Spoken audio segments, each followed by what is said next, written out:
Hi.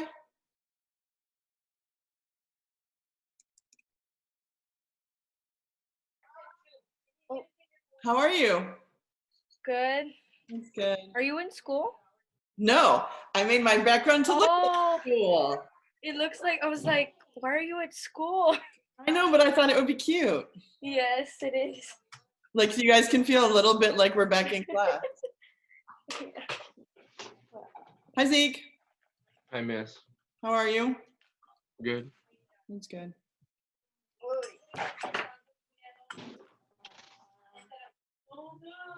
Oh God. How's everybody's coming in? It's been a couple weeks since I've talked to y'all. How's everything going? Good. Nothing's changed. Nothing's changed. No. Same old, same old. Still a lot of work. Really? Yes. Surprisingly. Which ones are like the most? I have a bio class at STC. Oh, they're not letting up at all on your requirement? No, they're not. My professor's not. Erica. And then I have Texas government. What were we gonna say, Zeke? Oh, and I have Texas government. And it's like, Lashari. yeah, he had a lot of stuff. Yeah. You know, I don't know. I don't know why people wouldn't try to make things like streamlined. I tried to. I hope that it seems pretty simple from here on out. I hope it's not a big That's deal. not bad. Huh? That's not bad. It's not bad. You can be honest with me if you think that it is, and I can make some adjustments. Hi, Kennedy. Hi, Erica.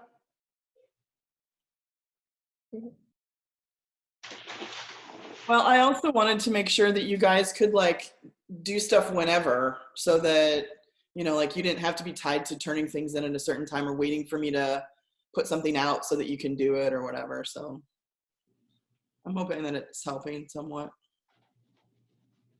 How do you feel about not going back to school at all? Early summer. Relief? Early summer? Yeah, except all the assignments. I have mixed feelings about it. Really? Why? I don't know, because like I miss my friends and I really want to say goodbye to some of them because I know some of them like I won't be able to see them and they're seniors and they're going to like far away colleges. So I know I can't like see them like for a long time in person. Yeah. Yeah, and we don't get to do any of those like end of the year things like the senior walk, or they're going to do some kind of thing in May for the senior walk where where they can drive around and like the teachers can set up their cars and the students in the parking lot and like, you know, cheer them and stuff like this of that senior walk. But it's not the same, I mean, obviously. Well, like if I would have known the last day of school was our last day of school, I would have said bye to everyone because I ain't gonna see them for how long has it been? It's been Over a month. month. Yeah. That's the way it works though. You don't always know. I agree. I could have hugged everybody. I know. All the seniors, I could have been like, you know. You dropped your laptop.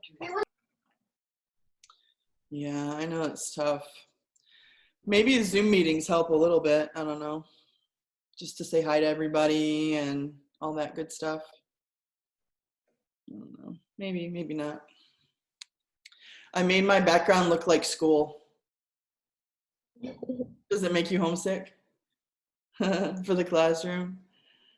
I don't know. I got to go in like a week and a half ago. It was that week that we didn't have an assignment.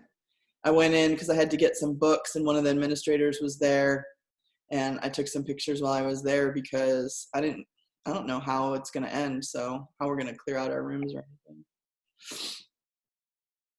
But anyway, I wanted to remind you all of the online evaluations, the instructor evaluations. Those are available.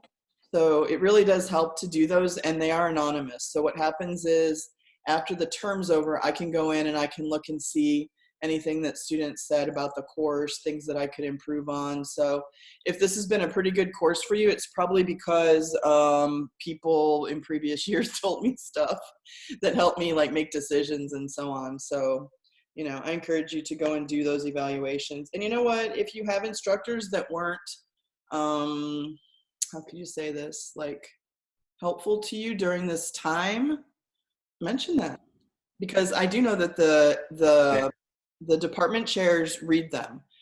I had when we have our evaluation, we have to go over to STC and sit with the department chair, and they go through not just your like grade stuff and your syllabus, but they look at what the students have been saying about you consistently from term to term. So if you have somebody that you want to say, hey, this teacher really helped me, or this teacher really, you know, problem, or, you know, like in a time when everybody was stressed, they didn't do anything to alleviate, you know, like my other instructors did, you can say that and they're not going to come back after you. It never says on the thing who it is that says that. It's just like a sort of like a listing of a ranking. So I encourage you to go and do that. There's a link on Blackboard on the left column over there. I think they're open until the end of next week. So. Hi, Raylan. I want to share my screen because I have, I thought we would just go through the passages. I tried to pick short things. The longest thing is that introduction, that vindication thing. That's the longest thing. And even that was just 4 pages. So everything else is going to be short, like a, where's Roxanne? Like a poem. But then maybe we would go through the passages today and kind of talk about that. I thought also maybe I would talk about the quiz. Some people have already done the quiz, but I know some people are getting ready to, so I can talk about that a little bit, and then also the paper. I think all those things would be good to talk about today. Is there anything else that you want me to talk about today?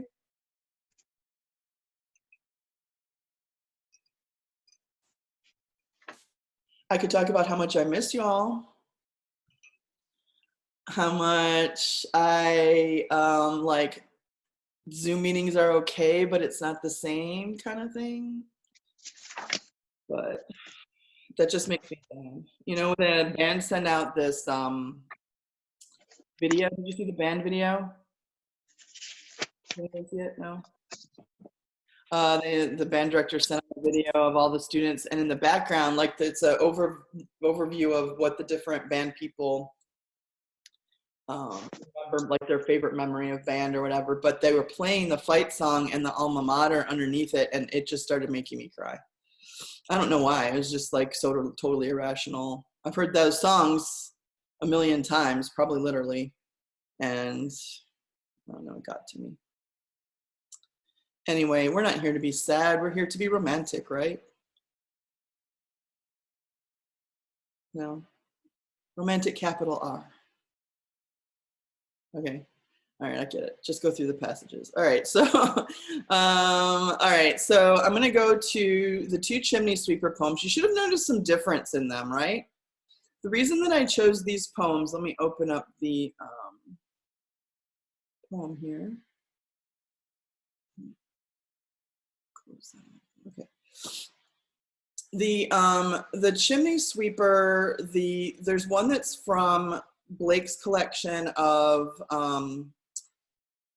Songs of Innocence, and then he wrote another book called Songs of Experience, and a lot of the titles are the same. So like there's the chimney sweeper in Songs of Innocence, and then there's the chimney sweeper in Songs of Experience. And so the topic is the same, but the tone is different. And the reason that I picked these 2 poems is because I think that they represent some of the qualities from the background slideshow and video that I made for y'all. Did y'all get a chance to see that one already, at least for the romantics? Yeah? Okay, because I'm gonna refer to it a little bit. So in the chimney sweeper, we have the Industrial Revolution, and we can see that just through the definition of a chimney sweeper, right? Do y'all have a visual on a chimney sweeper? Like what a chimney sweeper does? No? Look it up. Anybody? So chimneys are skinny. We don't have very many of them in the valley. But here's a kid that's a chimney sweeper. I don't know, can you see that kid?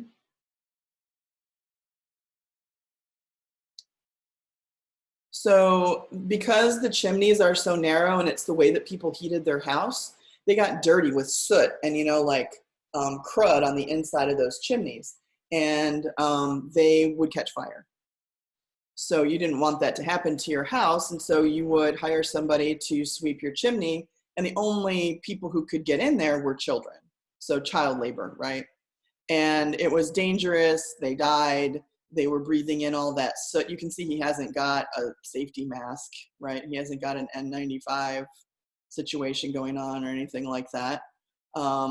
And so there's just this sort of disregard for the humanity and the protection of children, even in other fields, like in the clothing manufacturing. Kids worked in factories, they were killed, you know, they got their arms ripped off in the machinery, and it was just really, really tragic. So when the poem is about a chimney sweeper, did I go out of the poem? There it is. That's what they're talking about. The kid who would go in the top of the chimney and he'd have to scoot down through the chimney and use his brushes to clean out all the soot and the garbage from all of the fire that was in the fireplace. So this one goes like this. When my mother died, I was very young, and my father sold me while yet my tongue could scarcely cry, weep, weep, weep. So your chimneys I sweep, and in soot I sleep. There's little Tom Dacker who cried when his head that curled like a lamb's back was shaved.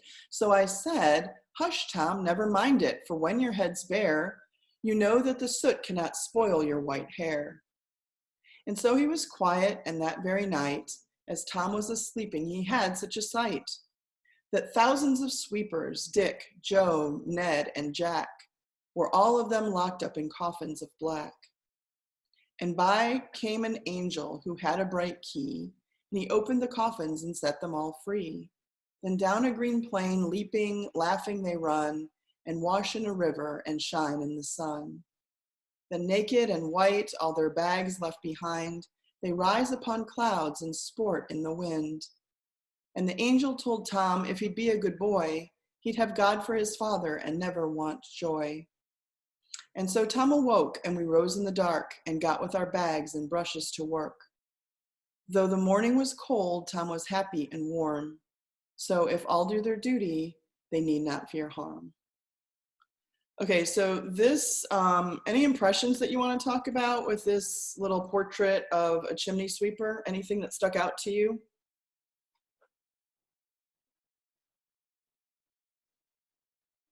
I mean, it's kind of sad, right? For sure, we have some symbolism with the white hair, right? There's that one chimney sweeper who's got super blonde hair, but they shave it. And the idea is that if you had left it white, it would have turned black anyway because of all the soot and the dirt from the chimney. And so there's a symbolism there of innocence being spoiled, right? The idea that things that are white and, you know, new and young are fresh, and anything that's black is sort of like, you know, corrupting that.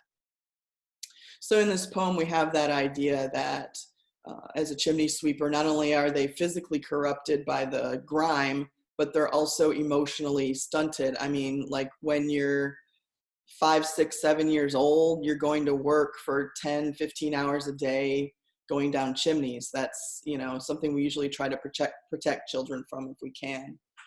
You know, being sold into this work by his father, all of that is, you know, pretty grim, right?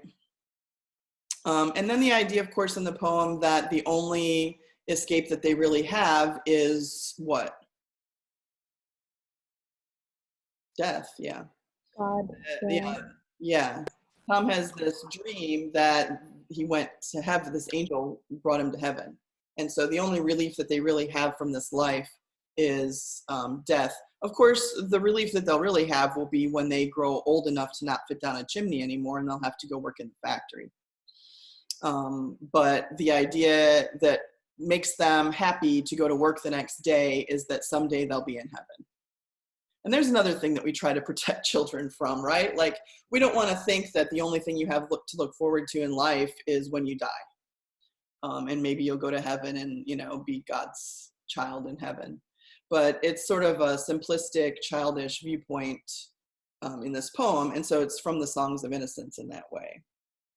The only relief from the hardship is through death, more religion, right? The belief that there's going to be a better life on the other side of death. I think it's also good to notice in this poem that it's very sing-songy because of the couplets, right? Young and tongue, weep and sleep. We had talked about those when we were doing sonnets first semester. Had said it's almost like a child's nursery rhyme, the way that it's written. But the irony of it is that it sounds like that, and the narrator is a child, the speaker is a child, but the subject matter is so heavy. And there's that irony to that, he's talking about their relief being death and this, you know, hardship job that they have to undertake. Are there any questions about this poem?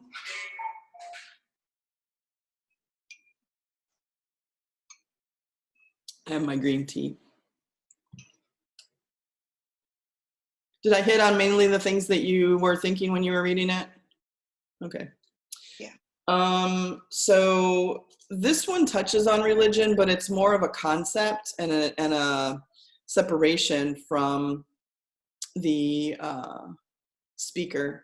The other poem is from Songs of Experience, and it's also about a chimney sweeper, but it's a lot darker. I mean, the first one's pretty dark, but the second one is even darker because of the imagery. And also in the Song of Experience example, we have more of a criticism of using religion to get more work out of people, right? Like, if you work hard enough, then maybe you can go to heaven when you die, kind of thing, is a really ugly thing to do to people.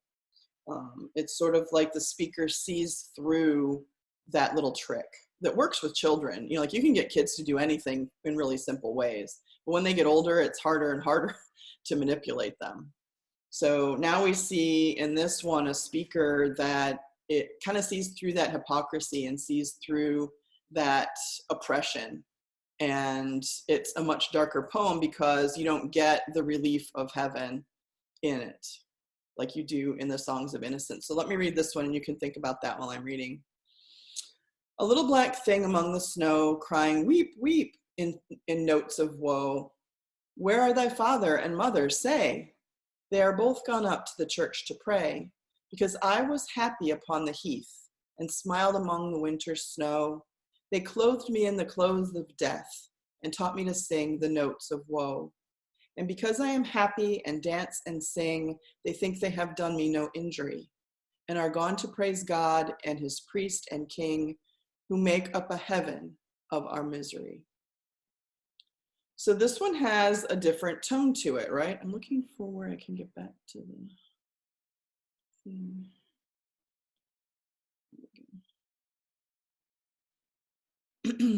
Where the tone of this one is a lot more like sort of dark and ominous, because the speaker here is talking about his parents who don't even know his sorrow.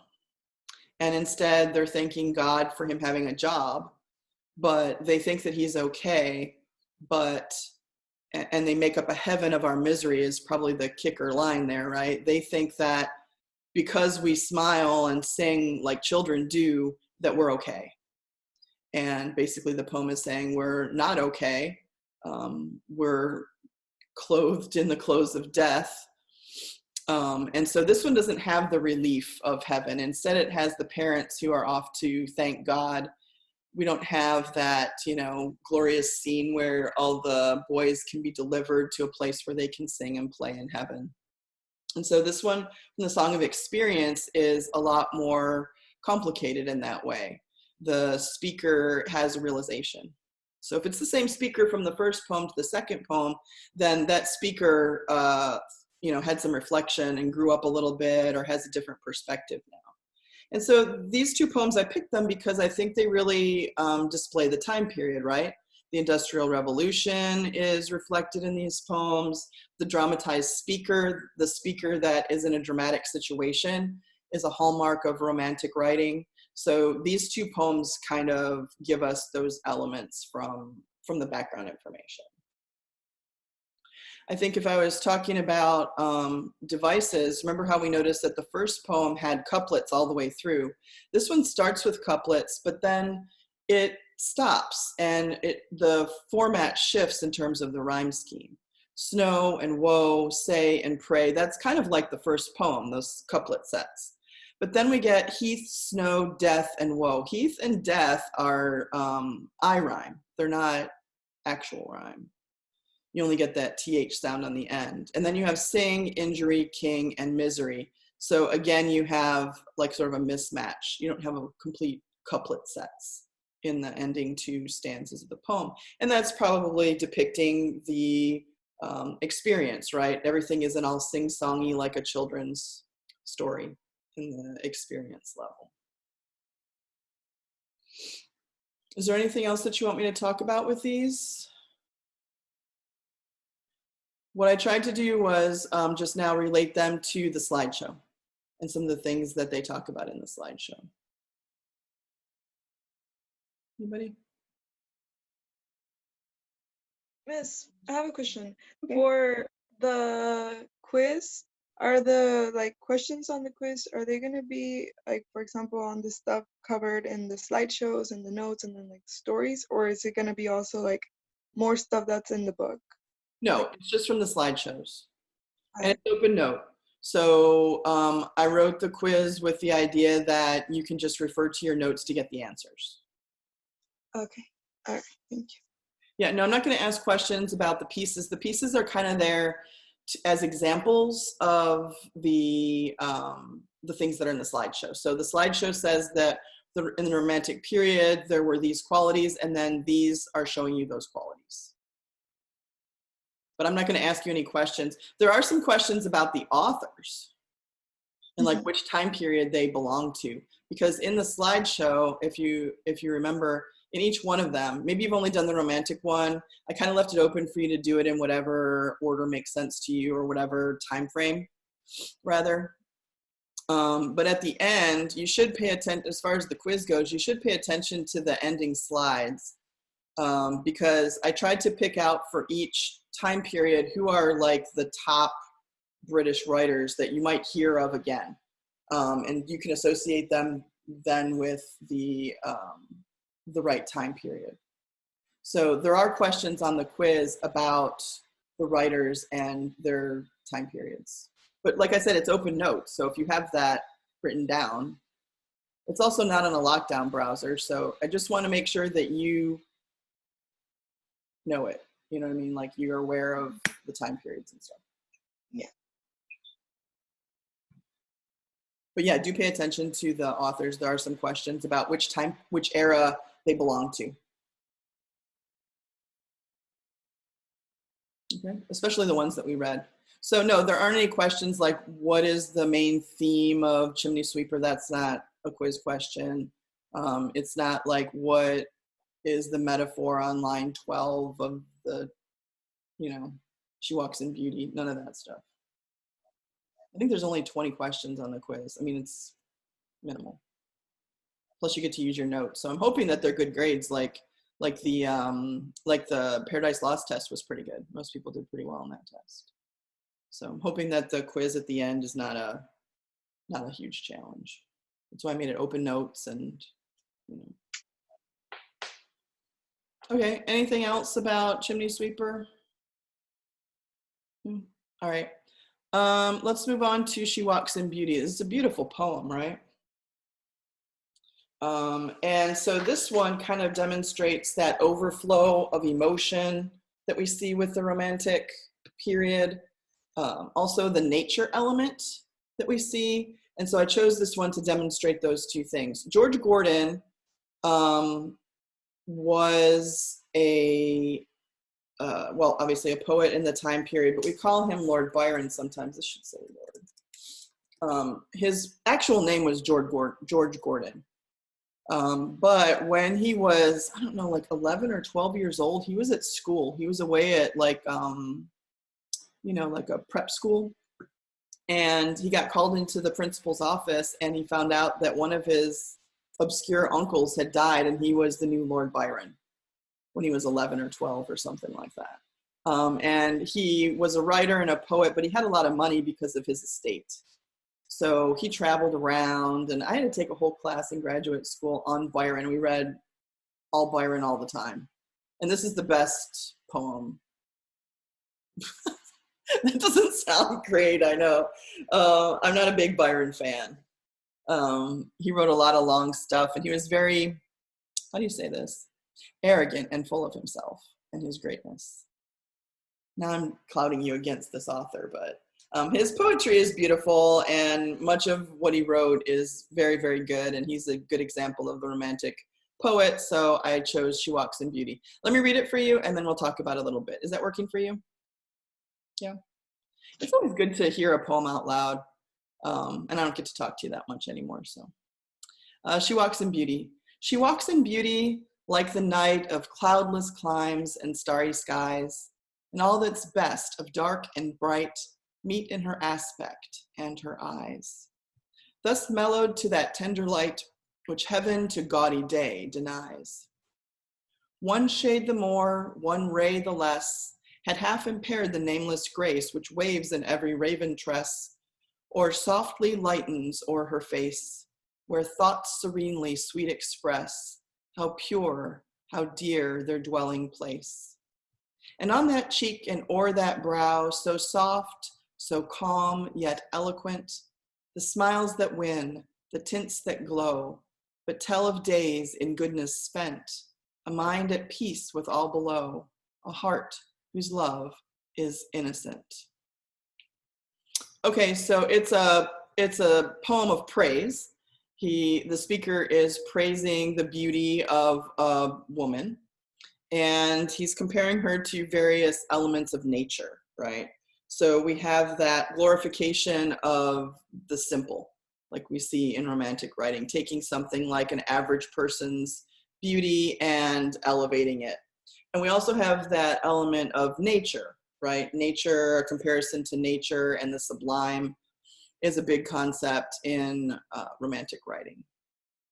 So she's beautiful, right? And he talks about how she walks in beauty like the night. But if you just think about that simile, the night of cloudless climes and starry skies, she's beautiful, but she's not beautiful like a red rose, which is pretty, old news, and, old fashioned and all that stuff. She's beautiful like the night when there's no cloud in the sky and you can see all the stars, which is a stunning kind of beauty, right? And something that's reserved only for nature. But he says, all that's best of dark and bright meet in her aspect and her eyes. So the idea that everything that is good and beautiful about both day and night are seen in her eyes. So there's that nice kind of universal quality. She's not just beautiful like the night, there's also all the good aspects of the day and the night that meet in her eyes. So they're dark and mysterious, but they're also, like bright and shining and compelling. Right. So the poem is really about her features, her eyes. In the second stanza, you have her hair, raven tress. A tress is hair, right? And she's serene, like, these elements of nature. And then down here we get a mind at peace with all below. So she's almost heavenly in her quality, or like in the firmament of the stars that's mentioned in the first stanza. So I think this one is good for some of those other qualities of the Romantic era, and that is, the glorification of the simple, just taking a person and their looks and elevating them, and nature and the overflow of emotion. You can tell that the speaker is in awe of this woman by the comparisons that are made and so on. So the reason I picked this one is because it picks up on some of the qualities that the chimney sweepers don't pick up on for the Romantic era. So the password is kind of like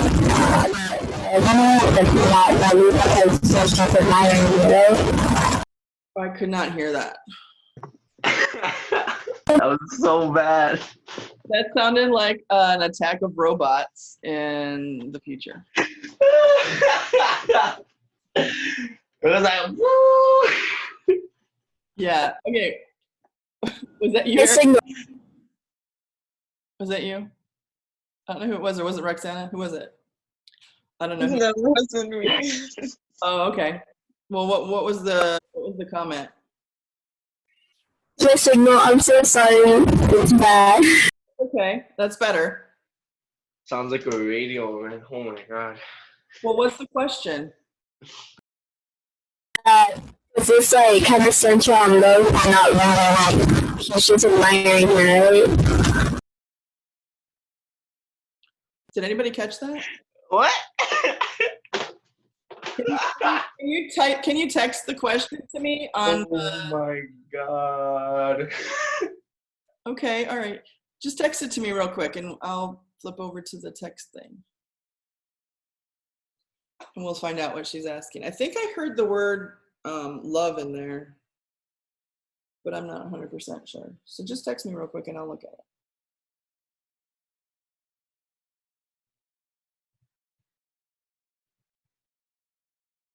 It must be your speaker on your, are you wearing like headphones? Yeah.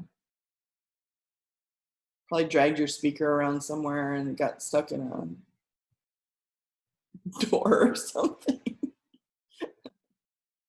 Are you texting me? Okay. Well, while we're waiting for her text to come in, are there any other questions on this poem that you want me to talk about? Byron is on the slideshow. Here he is.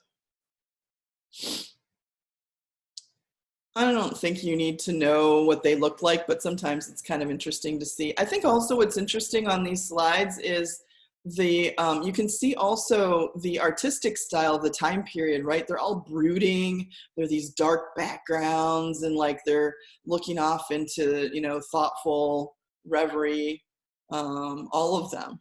Like it's weird. As I was looking for the pictures for this slideshow, I'm like, wow, that you can really see the time period evident in these portraits of these different writers, right? Okay, did you decide not to text me? I don't know what she's doing. I want to. She put on the chat on the Zoom. I'm gonna. Okay. There's so many things going on this screen. Okay, chat.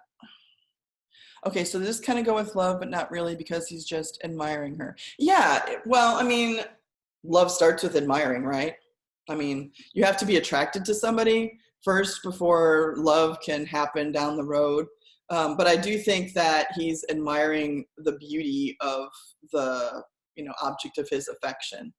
So I don't know if you want to say love, but he definitely is admiring her and comparing her to nature in that way. I mean, if it's not somebody that sparks your interest, you're not going to compare him to anything. You're just not even going to write a poem, right? It's like who's going to take the time to write a poem about, their ugly neighbor that they don't like? I guess you could. But yeah, and so also the she is kind of vague, right? So you can see how this poem could be universal. People will read it at their, read it to each other in a romantic setting, or maybe not everybody, but sometimes that happens, right? So the idea is that, I think she's so beautiful. And so maybe that's the beginning of something, yeah. Yeah, I mean, you have to have attraction first, right? Okay, anything else on why can't I get to I want to get to this thing up here. Why can't this one go away? Okay, there we go. All right, then the last piece to talk about is the a vindication of the rights of women, Mary Wollstonecraft. By the way, Mary Wollstonecraft, this isn't on the quiz or anything, it's because it's not in the slideshow, but Mary Wollstonecraft is the mother of Mary Shelley, who wrote Frankenstein. I don't know if you read Frankenstein in any of your classes, but you've certainly heard of the novel of Frankenstein, I'm assuming. And Mary Wollstonecraft is the mother. Her daughter, Mary Shelley, was a writer too, except that Mary Wollstonecraft wrote kind of like articles about women's rights and the rights of different people in society. And Mary Shelley was a, fiction writer. Yeah, but there's a little literary connection. Also, Mary Shelley is the wife of a poet. So her name used to be Mary Wollstonecraft, but then she got married to Percy Shelley. And he's another figure. Actually, I think I put him in the slideshow. Yeah, here. So there's like this little family connection going on there. Okay, I feel like all instructors are kind of like, okay, hold on while I go back to the thing. Can you hear me? Is this thing on? All right, so let's talk about vindication. I put a study guide here. The study guides that are on here are just to help you. They're not there really for you to, I try to provide study guides just in case it helps guide you through the material. I think vindication is probably the toughest of the pieces in the romantic selections. It's a little dense. There's some vocabulary you might have to look up. So I just included that. I already had that study guide because we probably would have, done it in class or something. So I just stuck it on there in case it helped you. But I'm not grading any of that. It can just help you work through the piece. But let's look at the piece itself. So I chose this one also because I think that if we're going to talk about the Romantic period, we have to talk about suffrage, and we have to talk about women's rights, which were coming up at this time. They don't really get fully recognized until the 20th century. But we can see the beginnings in the writings of Mary Wollstonecraft of this idea of equality, that especially in education, her main concern throughout this piece, and you only had to read the introduction, it's a much longer piece. In your book, I think it's maybe 3 or 4 pages, but it's making an argument, and on this one, it's just this one web page that they have. But she's making the argument that men and women should be educated in equal ways, that it's true that men and women have different roles in life. A woman is generally going to be the housekeeper, the rearer of children, the nurturer of the family, and the man is, usually going to go out and have a job outside the home and provide the money. But she says that doesn't mean that men and women should be educated in different ways. They should both have the equality of education. And the reason she's arguing that is because during this time, women basically were educated at home, and they were taught homemaking skills. Even if they were of middle class or upper class, they didn't have to learn those things, but they would learn how to embroider or how to play a musical instrument. They would read the Bible, but not really sort of like, the text that you would read if you went to college, the varied subjects that you would read if you went to college. And so she's making the argument that men and women should be educated equally, even if their purpose in life is generally different. And so she talks about the neglect of women's education and how sad it is. And that's led to the idea that women don't have the intellect or the ability to think on the same level as a man, and that's incorrect. And so her article goes on to prove these things. So if you can kind of think of the introduction as her thesis, that whole section is like her thesis. The rest of the piece, the vindication of the rights of women, is like her support of that thesis statement. And so she goes on and very methodically proves the point that women should be educated just like men. And this is partly the feature of the Enlightenment, which I didn't put in the slideshow, but maybe it's a topic that you studied in world history. The Enlightenment is the idea that reason is the driving factor in decision making. not politics or religion or feelings, but reason. And so if you use reason, you can't really come up with a explanation of why women wouldn't be capable of thinking at the same level as men. So the fact that we have more girls in our class than guys should probably prove that Mary Wollstonecraft had something going there, right? That everybody is capable of, yeah, it is deep. Everybody is capable of the type of education that we can aspire to. And we don't have to deal with those things today, probably thanks to Mary Wollstonecraft and some of those early suffragist movement figures. That early equality is something that we can look back on and we can say we're benefiting from that now, because the mindset isn't that old women only need to learn how to have babies and, you know, make scrambled eggs. So we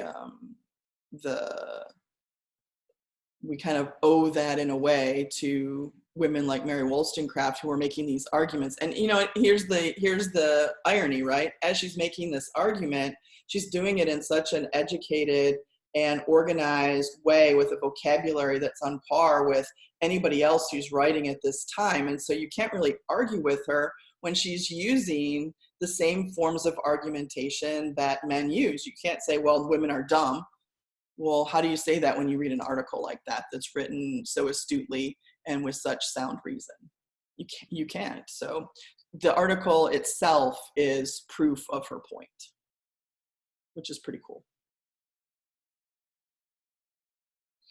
So what else did I want to say about that? Oh, another thing she says is she talks about, I'm not sure if it's in this part. Let's see if I can find it on this one really quickly.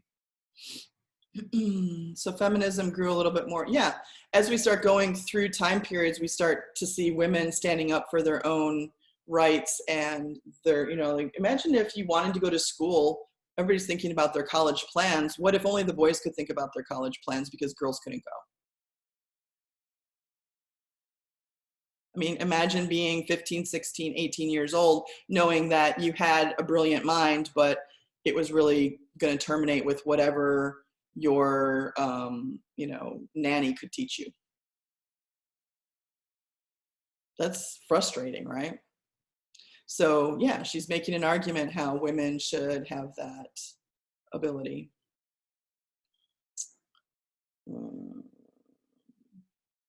You're, yeah, being held back from society for sure. But obviously, if you don't think of women if you think of women as less capable, then you wouldn't be thinking that.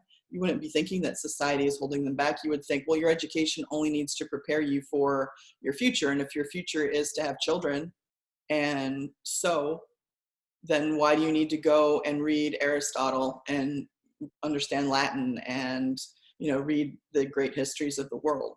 You just don't need to do that. But what if you want to? That's the point. What if you want to sharpen your mind and grow as an intellectual person? You didn't even have the option. And so she's arguing that, okay, sure, there's some women who just want to have children, and that's fine, but they should have the option, should they want to exercise it, to continue on. And she sort of has these concessions, right? She says stuff like, well, obviously, physically, men are more powerful, but that doesn't mean that we have to equate that power with intellectual power.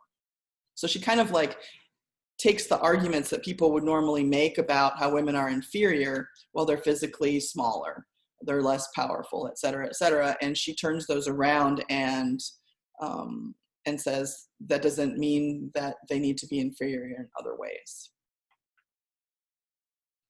She also goes against the idea that the only reason women need to learn certain skills is so that they are attractive to men. Like you need to learn how to sing and be pretty and, you know, sew clothing and stuff only so that you can appeal to men. And she's trying to ennoble the idea that you could want to learn just for your own satisfaction. So I'm kind of summarizing and I'm jumping around the article a little bit, but the reason I chose this one is because it really represents that mindset that's shifting in the change from the thoughts of the society. And if she's making this argument, then it has to be something that others are going to have to listen to, because the way that she wrote it is in the dialogue and the structure of the way people were writing in the time period, men. So Mary Wollstonecraft is like an example of a blue stocking. Do you remember that term from the slideshow? A blue stocking is a woman who seeks an education, who seeks to be equal with men in her intellect. So I think that term is on the quiz. There's a couple different versions of the quiz on there, but I'm pretty sure it's on at least 2 of the quizzes. I think I went through everything in my notes. Is there anything from this little intro that you had questions about? You can post in the chat or you can ask. I like to hear your voices because I miss them.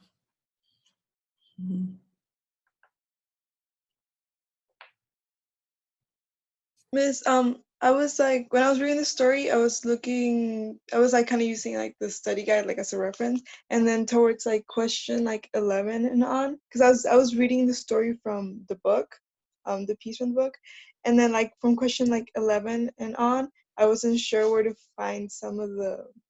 Like, it was talking about a doctor, and I wasn't. Yeah, well, it's because this study guide is set up for a longer reading assignment. Like normally I would ask people to read the introduction and the first part of the treatise itself. So I think that probably it just cuts off because I only asked you to read the introduction. Oh, okay. Yeah, because I was trying to, it's my cuckoo clock. I was trying to like really pare down the reading assignments and make them, doable. So yeah, so there might be some questions on here that come up after the introduction part. Because she's got some specific people that she kind of, I don't want to say goes after, but she kind of shoots down from other writings, and she'll be like, oh, well, so-and-so said this, and this is why that's not true. And she makes that argument. But yeah, I'm not going to make you responsible for the study guide. The quiz, should we just talk about the quiz at this point? Yeah. I know we already started talking about it a little bit, but if you, the video is just me going over the slideshow. There's some extra information. Whenever I'm doing the video, I'm trying to fill in and make it more of like a little lecture. But I make the slideshow to go along with that. So there are questions on dates. You need to know the dates of the different time periods. But like I said, it's open notes. So you can, if you have it in your notes, you can look. The historical considerations, there are questions about that. So I might ask you something like slavery is outlawed in Britain, and you might need to pick the time, like the year. You know what I mean? But if it's not in the slideshow, it's not in the quiz. So even though on the chart, I know there might be some confusion on that. Even though I put down here the page numbers, that's just to tell you like how much information is really included. And I really went through and did the very basics of those time periods. There's a lot more. I mean, you can see with the page numbers, there's 25 pages of reading. And how many slides? And 6 of them are author slides. So I'm just trying to demonstrate what I reduced it down to, but you're not responsible for those pages. This is one of the things I try. If we were in class and everything was normal, I might have had you read that. And then maybe give you a guide and talk about it in class and make you responsible for all the stuff on those pages, but we're not. So when I sat down to like figure out what were the basic things you needed to do, I just went through those chapters and took out what would be distinctive between the time periods. So really the quizzes are on the slideshows. All 3 periods are on the quiz. So there's another period. There's the 17th century and the Restoration. I completely took that off the list. So understand that between the Renaissance and, you know, the 17th century, there's the 18th century and the Restoration happening. I just took it off the list. So we only had 3 to do. But if you have notes on the slideshow, I think you'll do fine on the quiz. There are only like 20, 25 questions on the quiz. It's not a lot. And they're not written. They're all like multiple choice, true, false, yeah. Zeke? Oh, I was gonna ask that, like if there are any free response. No, I don't think, I'm trying to remember. Let me see real quick.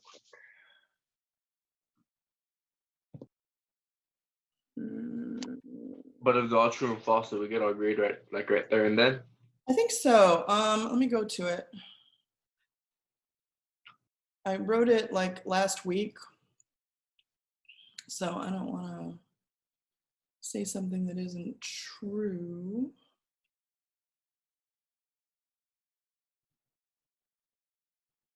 But yeah, it's all multiple choice. Oh, there is a little short answer, like a couple sentences on each one, but all the rest of them are fill in the blank or multiple choice, true, false. No, they're not true, false. There'll be 2 like fill in the blank or like maybe 5 or 6 fill in the blank. And by that, I mean 1 word fill in the blank. And then the, how do we go back to the little thing? There it is. Then the rest of it is all multiple choice type stuff. So there might be 1 where you have to write a sentence or 2, and there'll be some where you have to fill in a word, like which era, which time period, and then the rest of them are multiple choice.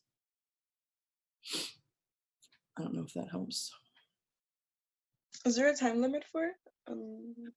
Yeah, I put a time limit on it, but it's like, I don't know, what did I put, 45 minutes? Something like that. 20 minutes. 20 questions, 20 minutes. And you get to use your notes, so I didn't think that was too bad. Yeah. But yeah, I didn't want to make it super long. I just wanted it to be a good representation that you kind of understood those time periods. And if we were in class, we would read more things from these time periods, but we're not. So I'm trying to simplify. Do you want to talk about the paper? Yeah. Yeah? Okay. Let me go back, I think. Share screen. Okay, on the chart, does everybody understand the chart? There's a lot of stuff there, but I just want to make sure that if there's any questions about the chart, I can answer them. The dates are here. These are pretty firm dates. So you want to make sure that you get those in your calendar. And that's why I wanted to just envision the rest of the term, because if you just want to get that over with, just get it done and do the quiz, turn in the paper, and that's it. Yeah, the dates are on there. The videos that are here are just videos of me going through that slideshow. That's all those are. But I think it's pretty self-explanatory. Let's talk about the essay. I made a document here. This is a shorter essay. Remember we did the hard one first? I'm so glad we did that. We did that research paper first.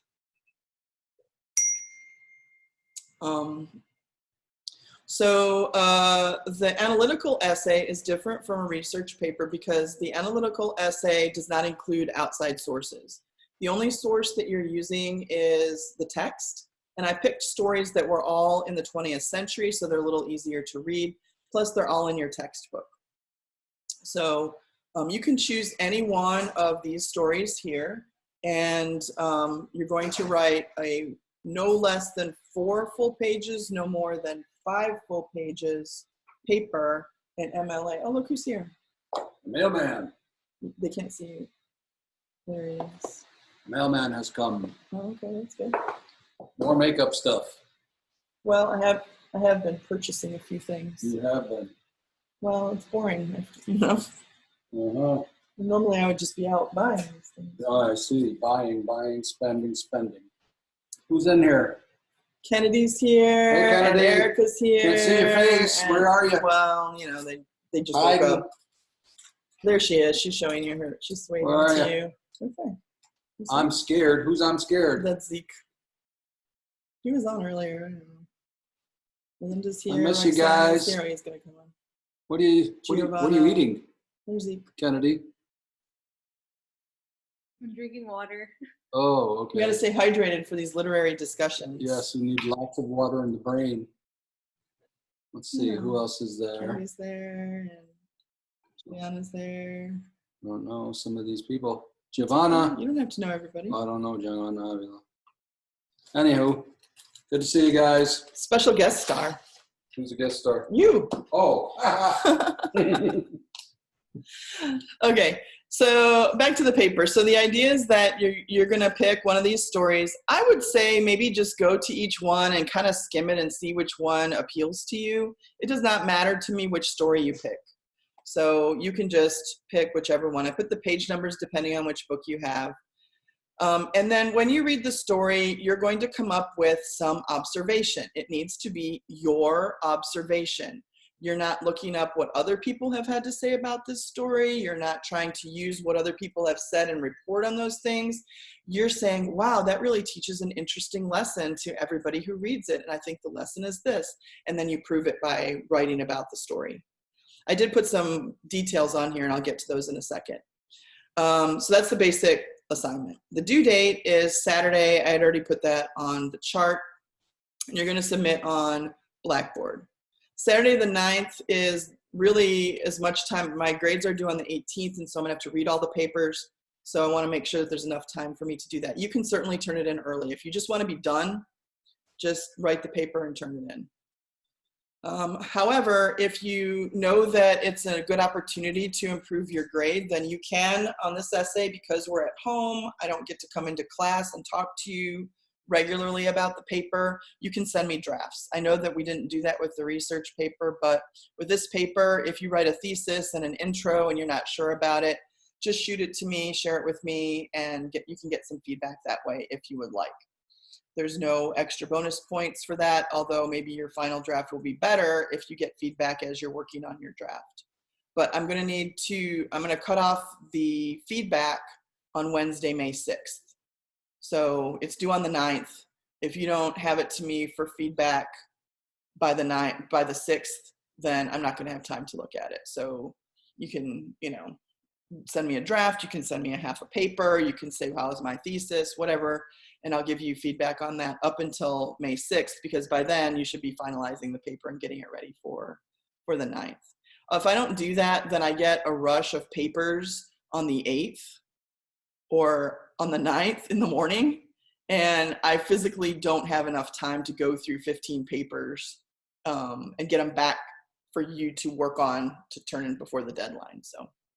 So yeah, if you're nervous about it, you want it to be an A for sure, then, work on a draft, send it to me, and I'll give you some feedback through Google. All that stuff can happen through Google, and then the final goes on Blackboard, if that makes sense, for STC.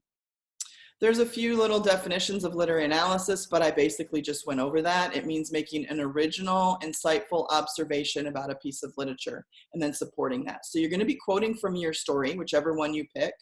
You will be quoting from that story, but that's it. Everything else should be your observation, your idea that you're supporting. There are some ideas here. When we talk about literary analysis, we're talking about literary techniques and elements. And not everything happens in every story. So maybe characterization is super interesting in the story that you read, and you just really want to delve into the different characters and how the author creates them and uses metaphors or whatever. Or maybe the story is not really rich with characterization, but it's got a really interesting plot structure, or that kind of thing. Maybe there's an irony in it that is especially interesting to you. You don't have to, you can pick and choose whichever ones of these things are most prominent in the story that you use. But you're going to come up with a thesis that is an observation that you made about that story. Here's where I already said outside sources are not used.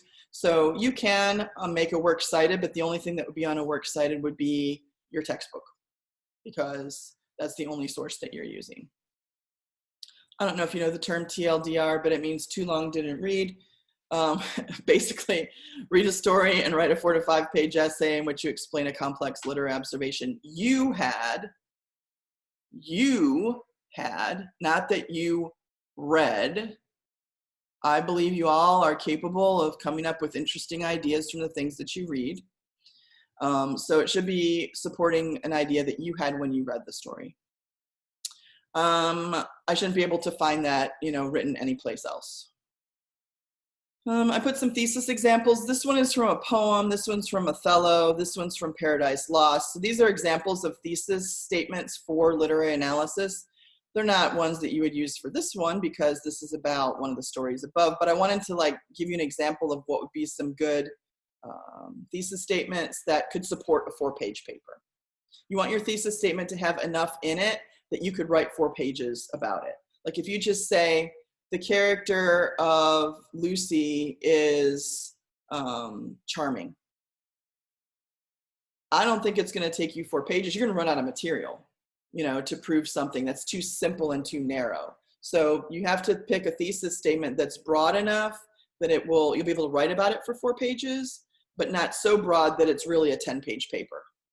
So maybe that's a point too, when you read your story and write your thesis, you could just send me your thesis statement in an email and say, do you think this is too much for a 4-page? Do you think this is too little? I feel like, I need some guidance on that. And I'll look at it and tell you what I think. But there's some thesis samples there. And then after that, if you wanted to read or look at a literary analysis paper, you could just click on any of these. These are not on the stories. They're just examples of other literary analysis papers from different colleges and stuff that you could look at just to see structure. How do people basically write these things? What do they look like? What do they say? How do they organize? You can look at those. And then here are a bunch of links that can help you. If you decide to go all on your own and you don't need my feedback, then you might use some of these resources to help make sure that you're doing the right thing. I would hate for you to turn in a paper on the 9th and it wasn't at all what was expected. There's a reminder at the end about academic dishonesty. You can go to the student handbook. Remember that you are putting forth your ideas, not recycled ideas from somebody else. If there's a concept in your story that you're unfamiliar with, then you can go and look up what that concept is. But you're walking into dangerous territory if you go and read a summary or an analysis that somebody else wrote, because it's somebody else's observation of the text.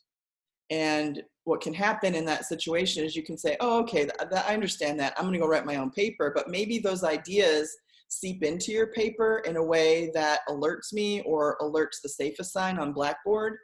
I don't want to run into a situation where I have to make, really devastating calls here at the end of the term.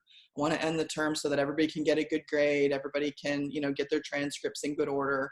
So it's better to write something that is your own, even if you feel like it's lacking. It probably isn't, but even if you think it's lacking, if you think it's lacking, then that's when you should be sending it to me so I can give you feedback and help you get it into shape for the final, right?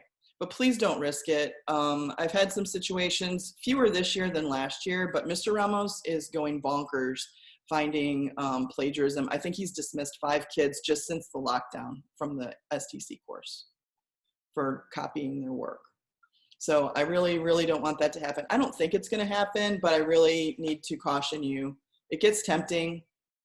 You're busy. I get it. But this is the time to show me what you've learned and how you can discuss literature at the college level. And so that's why I put that on there. Oh, this part's already in the other part up there, so I can take this off.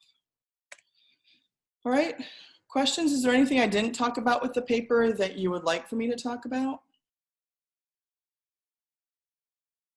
We have 2 more Zooms. So we have one next Tuesday over the Victorian era, and then we have one the following Tuesday over the 20th century. So as we go through, if there are more questions about the essay or the quiz, I can certainly answer them. Or if something comes up, you all have my text number. You can text me.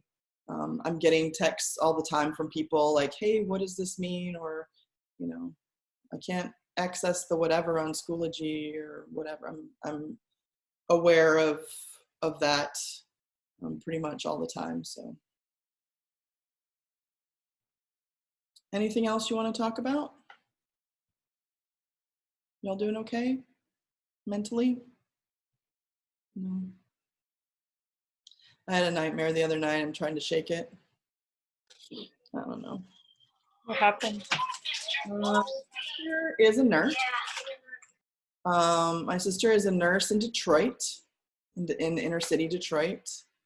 And you had a sleep paralysis? Oh my gosh, that's horrible. I didn't get that far, but I've been having some dreams because a lot of the health professionals are getting sick and they can't go to work. And so she's an administrator at her hospital, but she's been having to do some work with the patients. So I don't know, my brain just went bonkers one night and started thinking worst case scenario, and I woke up pretty upset. But I think that we're all kind of like fragile in that way. You know, like we're all kind of like everything's so weird and different, and I'm stuck inside, and I know that that can be stressful. So I'm trying my best to end the school year in a way that's easiest on you. But if you're having, you know, issues, if you need twice you had sleep paralysis, oh my gosh, you know, reach out. There are people who can help you. There's people who care. The counselors have a link. I think I sent that out last week, that you can still get help from your counselors, and, you know, senior stuff, of course, for those of you that are graduating. I know that that's kind of depressing too. So we're here for you. And I know it doesn't feel like it because you're isolated in your house and you don't have the interaction. But that's one of the reasons I decided to do these Zoom meetings. I could have just given the things and said, okay, take the quiz and we're done.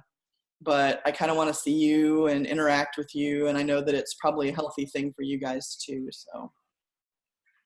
Are the seniors still doing their blocks? Like, have you talked to them about the blocks? Yeah, I sent a message on Google Classroom about the blocks, and obviously they're not going to be able to go in and paint. So what I did was I sent them the dimensions of the square, and they've been sending me pictures of them working on them. I'm hoping that they do it because I'd be really sad if it stayed the way it is. But I sent them dimensions and said, you know what, get a piece of paper, get a couple pieces of paper, tape them together, and make your block. And when you somehow we'll find a way, you can mail it to me or whatever, and we'll put it up and we'll put it in your spot so that it will look like a wall. So, you know, like we're trying our best to keep those things going. Yeah, that's, at least they can have that for their senior year. Yeah, I don't know what the future holds right now. They're just trying to think about graduation. I don't know if you guys saw Dr. Gamboa sent out some things about graduation and stuff. There's some alternate dates. So they are still planning to have graduation. If they can't have it on the 21st of May, then they've got a date in June. And if they can't have it in June, because it all depends on the government and when they make the different, when they lift certain restrictions about people in proximity to each other, they have a date in July. So, you know, everybody's hoping that things get lifted so that we can still have graduation on the 21st. But in case we can't, then they're going to, they have alternate dates. What about ACT? ACT has canceled some of their test dates, and other dates have been put online. So I would go to the ACT website and see what the newest is. ACT has a pretty active Twitter too that you can follow. And on there they've been updating. I've been retweeting some stuff from ACT when I see it. But I would just go to the website and see what they say. If you already signed up for like maybe the May test or something like that, you might want to check and see what's the status of that. I know that they were canceling and refunding money, or you could opt to sign up for a later time, you know, free of charge. Not free, but like using that first waiver or that first payment that you made on the first test. So I would refer you to the ACT website for that. What about materials? Do you know of anybody who doesn't have a Chromebook or needs a hotspot or anything like that? I know they're running kind of low on them, but we could probably still find something if you have a friend or somebody who needs that. No, I don't think so. Everybody's everybody on here obviously has Yeah. a device, but you know, if you do have other people that you know, and that's why I was asking before we went on spring break, if anybody needed any of that stuff, because I had it. But if you know anybody, they can still, all the teachers have been instructed to be extremely flexible with due dates. the principal has said that we're supposed to take into account, students' ability to turn in their assignments, because some people are working full time now where they hadn't been. So all that stuff is going to be taken into consideration. But if they need materials, refer them to Mrs. Dyer. She goes in a couple times a week and actually drives out to people's houses and takes them what they need. That's still going on. Yeah. All right, what else? What else are you doing otherwise? You have like something like a stress reliever? You have something that you're doing to relieve your sleeping, right? Video games, sleeping. BTS. Working out 24/7. Oh yeah, right. Zeke's been pumping iron. Yeah. Getting ready for next year. Yes, sir. I would say I thought the idea that I would exercise every day, but I haven't. I wish I could. I'm gonna come on, like, oh look, I dropped 30 pounds, but No. yeah, I've been exercising every once in a while, but no. Erica, I work out so I can eat more. That's smart. That's the Mary Wollstonecraft dream right there. Your intellect. Mhm. I don't know. I think these Zoom meetings are good for school, but also just good for our soul to talk. Mhm. I hope that you all are doing all right. Yeah. Well, I miss you all. If something comes up and you have a question, then contact me. I'm glad to respond. Yeah, I know, right? You're making me cry. Well, I mean, if you're juniors, we have next year. The What? What is this that? is the K-pop. You go like this. What is Like that? this. Oh, okay. Is that a K-pop sing? Yeah. Oh, okay. They were telling Finger heart. me I needed to watch some K-drama. Yeah. Watch K-dramas. I don't have time. I haven't really been watching much TV at all. Neither. But there's some very good K-dramas. Okay, y'all need to drop me some suggestions, I guess. Anyway, because now everything's canceled in the summer too. I'm not going to the AP reading. They canceled that. My AP conference got canceled. I can't even get on a plane and fly to visit my family. Oh yeah. So I guess it's a staycation for the Ramos this year. But yeah, We can't go anywhere. we gotta need to get into some K-dramas, but I don't know. I don't want to pick a bad one. It's One Class. It's on Netflix. On Netflix, what's it called? It's One Class. It's One. It's One. It's ITAWEN, I think, and then class. Oh, it's One Class. It's like a foreign word. Yeah, It's One is a city in Korea. Oh, okay. All right. Well, That's a good one. State Science Fair got canceled. Oh, really? UIL got canceled too. So all the people that were gearing up for They're not gonna have like another. No, they just canceled it. That sucks. well, yeah, because right now we don't know when things can go back to travel and all that. We don't even know. So That sucks. yeah, I think that's what's giving me anxiety, is just not knowing. I was kind of glad in one way, I was glad when they said that school's not going back, because I'm not happy about that, but at least I knew. Like I was on the edge back and forth for a lot of the time. Like, okay, well, do I prepare to see everybody again for a few weeks in May, or do I just assume that that's not happening? When they made that decision, I was sad, obviously, but at least I knew how things were going to play out and I could start dealing with them. My little broken heart for my seniors. You didn't get to give them a hug. Well, I'm not going to get to hug them, but I read yesterday on an email that they're going to have the senior walk still. So they're going to do that in cars. So I guess the seniors are going to drive around the outside and yeah, like a parade. And make posters and balloons and stuff to greet them. So I think that's happening like the second week in May or the third week or something. They're working on it. That's nice. Yeah, I think that's nice too. People whose birthdays are like during this time, I feel bad for them. Oh, I know, right? Like, yeah. my cousin's birthday, she was turning 18. Well, she wanted to have a big party. Well, we couldn't really do anything. So her mom wanted to do a surprise. So I was inside with her. We made a cake, like we made a letter cake, and she was like, come outside. So we all had to come outside. They had like a parade for her. Like all her friends would come in the car. So there was, the way her house is, it's like, it's gated, but there's an entrance on this side, and then there's another entrance on this side. Mhm. So the cars would come in, and they would come in like that, and they made posters, and they were like, happy birthday, and it was a surprise for her. She didn't know that was happening. They were So, honking. yeah, Oh, that's sweet. they were honking and like throwing confetti, and they had like those little spray things, and she started like crying because she didn't expect it. Yeah. Like all her friends came, all the family came. People are like finding solutions. I Mm-hmm. think that's really cool and touching, because people are finding ways that they can still social distance but show that they care. I think that's nice. Yeah. It's really special. Yeah. All right. Well, I'm gonna come back on next Tuesday. We'll talk about the Victorians.